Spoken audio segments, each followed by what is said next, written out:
Okay, we're back trying to finish up this character portrait of Muir this morning, but I want to think? I'm not awake yet. I want to thank Atroxia, Ida, and the Lunar Walker for the follow. I really appreciate it. And now, to continue with our Dark Fae. So last time I colored everything in, but I have not yet blended all this out. As you can see, there's like some choppiness here that we're gonna get rid of.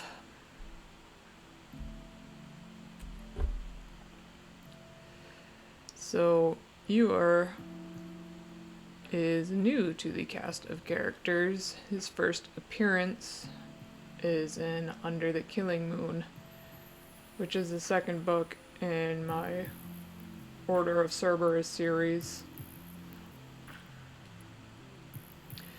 It's really exciting because I always end up planning out these series and I'm usually like, yeah, it's going to be a trilogy and it's going to be awesome. And I'll get through the first book and that'll be that. I'll get distracted, and by the time it's time to work on the book again, it's like I've kind of moved on. So this is like a big deal for me that I've made it to the second book. Granted, the first book, Blood in Paradise, is not that long. I think it came in at 185 pages. But that was the first draft, basically, so I do have plans to revise and add to it. Not a whole lot, not just for length, but because there are some aspects of it where I'm like, started bringing up a point here and it never really came back fully. You know how those first drafts go. So Muir is a fae, as mentioned. Without giving too much away, he is definitely on the unseelie side of things, which you probably see from the moment he is introduced.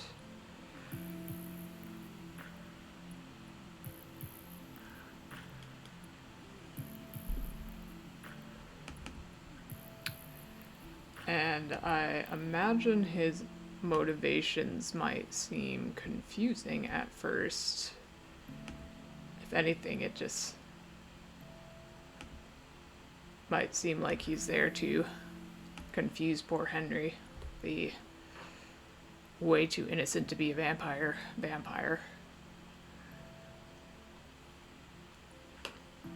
That has been quite the journey as well, writing from Henry's perspective in the second book instead of Riley's.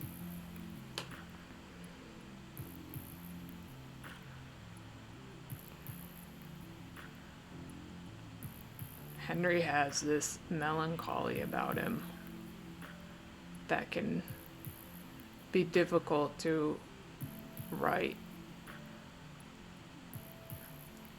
I don't typically do first person with my writing. This series is my first real go at it, and it has been interesting. There's definitely elements of me in both characters, as we writers do.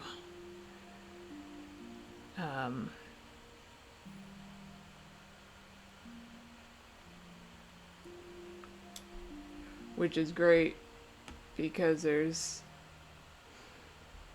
moments of writing where it actually helps me figure out what what am I feeling, what am I going through, because I'm not great at self-reflection, and I'll just feel bothered sometimes, and I'm like, I don't know why I feel bothered, and then I'll start writing stuff out, usually with Riley, and I'm like, oh yeah, that's how I'm feeling.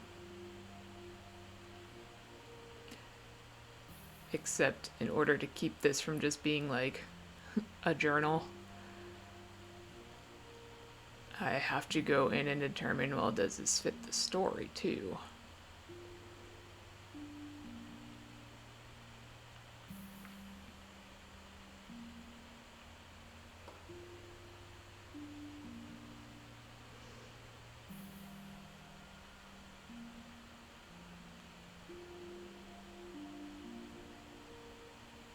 Which I tend to think it does. But hey, that's why I like people to read it. To tell me, this doesn't make sense.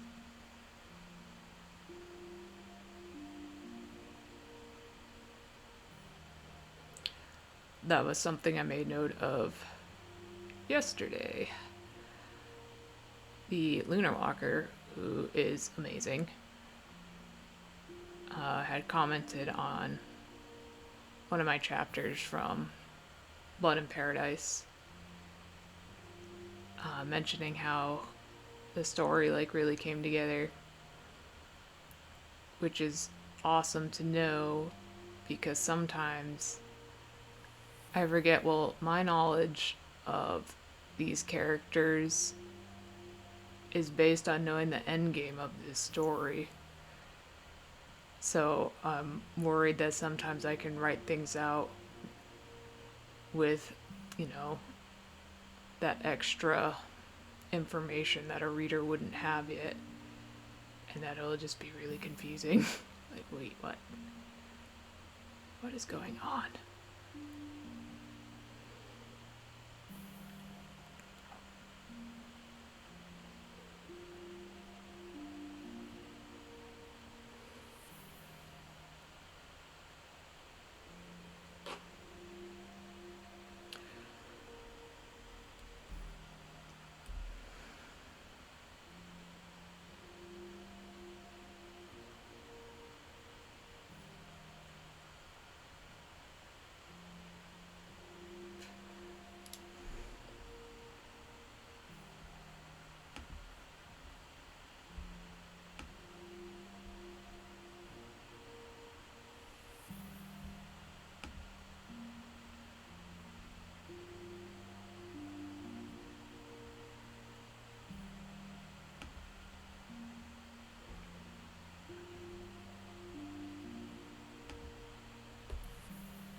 When it comes to Muir here, generally he's just kind of a piece of shit, to put it bluntly. But one thing I admire about his character is he is unapologetically himself. Um, he doesn't hide what he wants, and he is very open about those wants.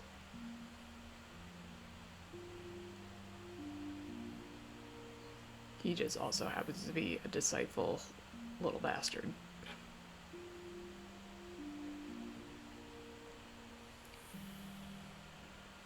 I say little, but this guy's probably like over 6 feet of fabulous.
clothes are still a little bit the bane of my existence, to be honest.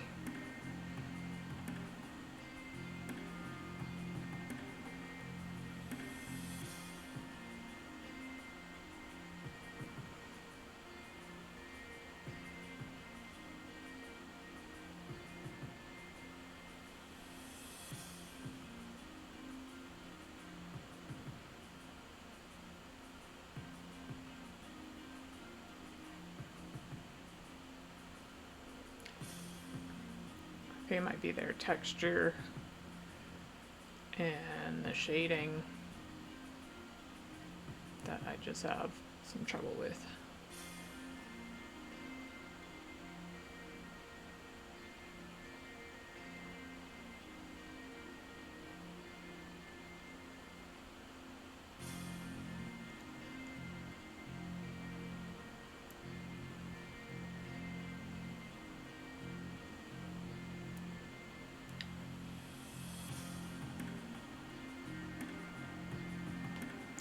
But I think it's generally why my character portraits are just shoulders up.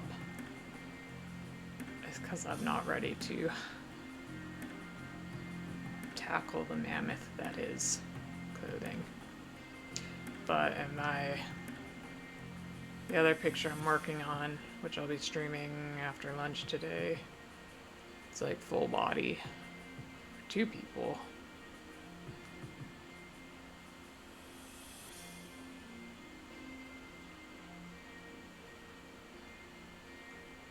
Because I do want to improve those areas where I'm not as confident as an artist.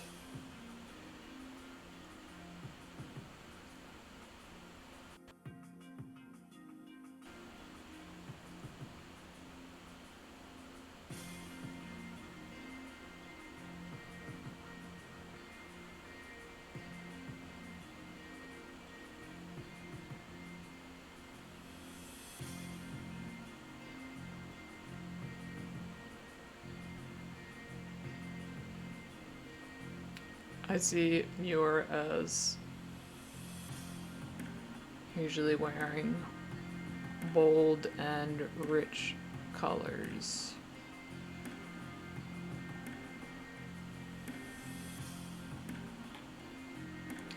Like his self-confidence is through the roof.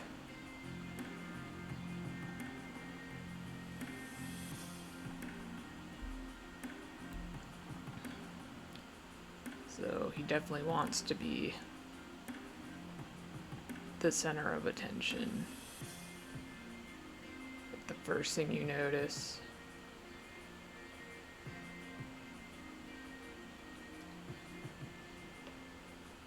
the worst thing that could happen to this guy is he walks into a bar and no one acknowledges his entrance.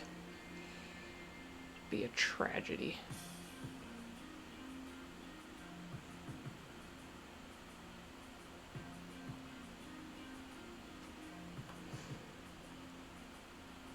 But most of the people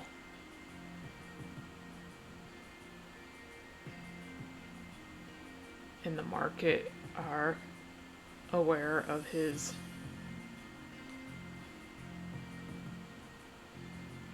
I would say bad habits. I mean, it's a lot more than that. He's dangerous.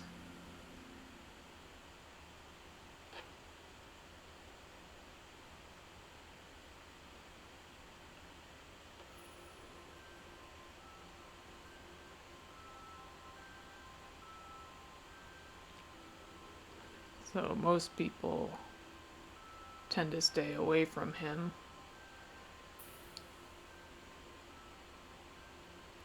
But because Henry is so new to this world in general,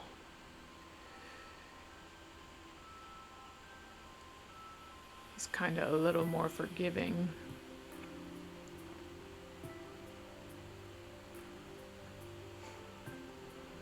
The safest bet with Muir is to not even let him talk to you. He's the type who will sink his claws in, and he'll only let go when there's nothing left.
I don't know if you can hear that humming in the background. That would be the heater. If you didn't hear it before, you probably hear it now. The weather here's been a little crazy. It's been going from like 80 degrees and then back down to 30. Needs to make up its mind. I would prefer that it stays cold longer, because I don't do well in the heat at all. But my partner wants it to be hot because he is tropical.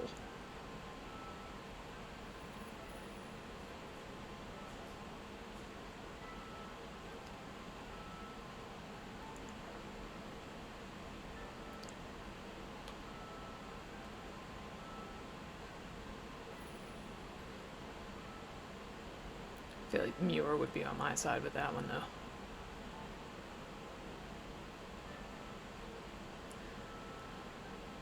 Although if he was in a hot climate, he could show himself off more.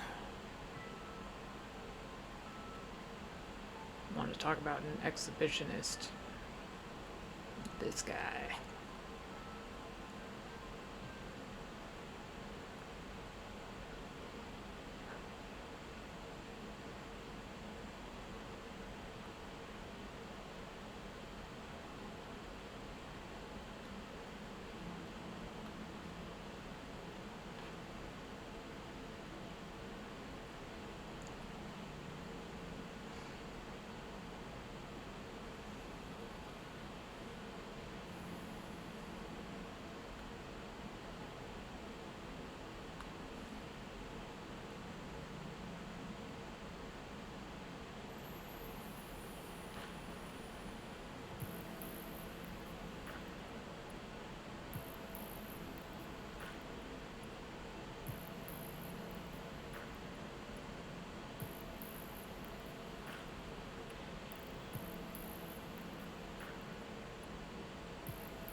to find a good texture.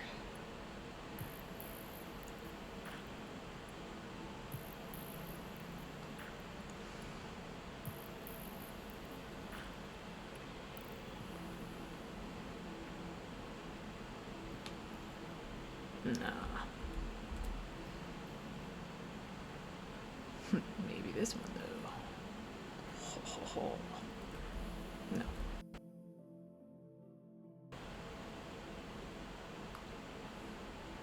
Alright, too big, that's all. That's too small.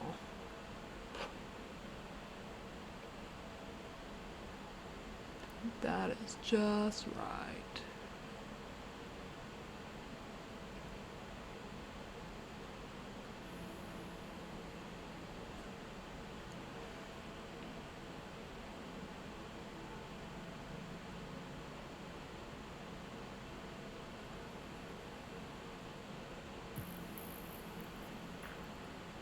But I don't think there.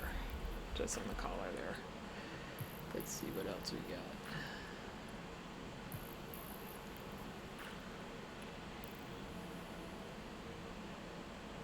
Oh, that's why I'm like, man, it's coming out way too strong. My opacity was not set right.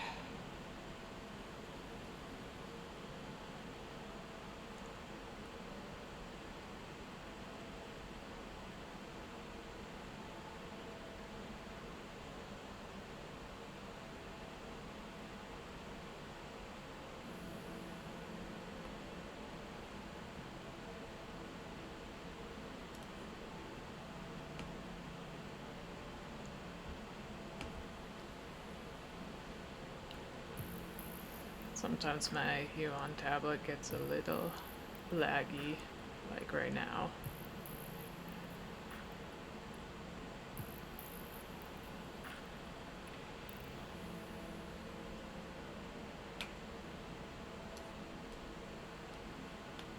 Yeah, we're gonna try and unplug, plug back in.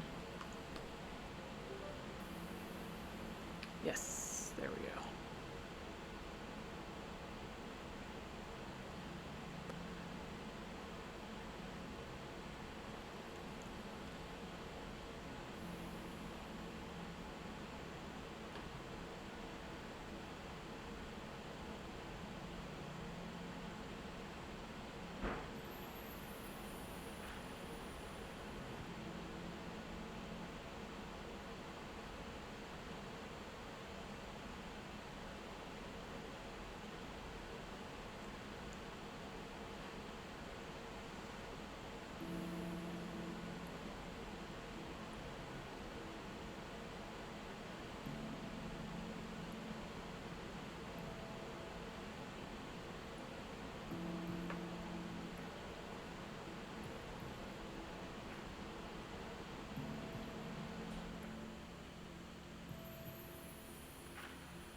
I don't know what I just did there. But we've got doubles. Alright, let's fix that.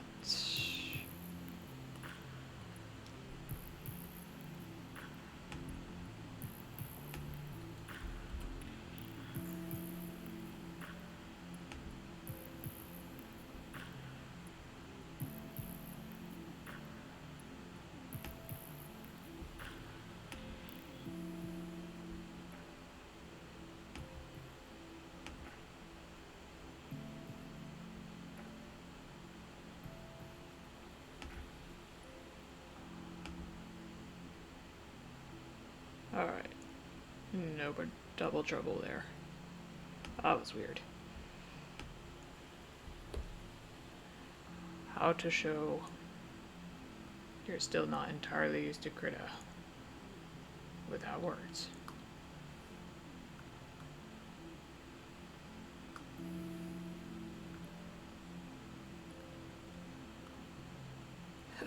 No. We're in it now. Alright.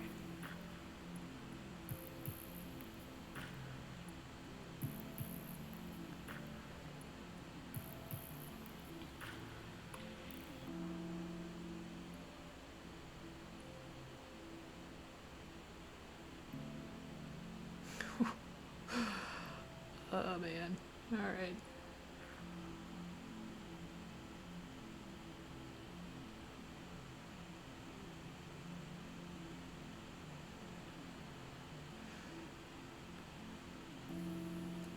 Just realized his shoulders looked way too narrow.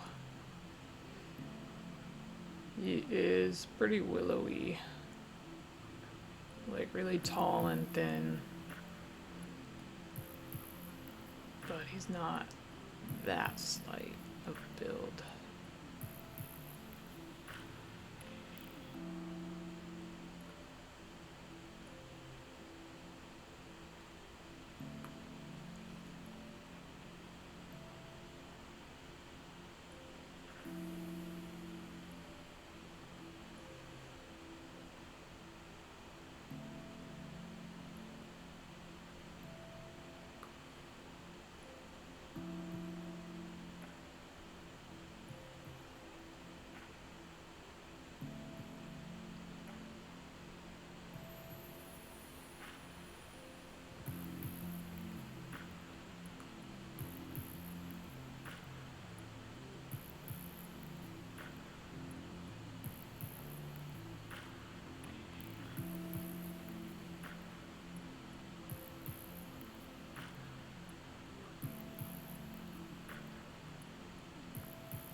Alright, I think that will do it for this portrait. So this is Muir again. New character introduced in Under the Killing Moon, which is the second book in my Order of Cerberus series. You can read it for free on Royal Road. Either look for Kit Crane or start with Blood in Paradise. That's the first book, and you absolutely need to read it in order to understand what's going on in the current book.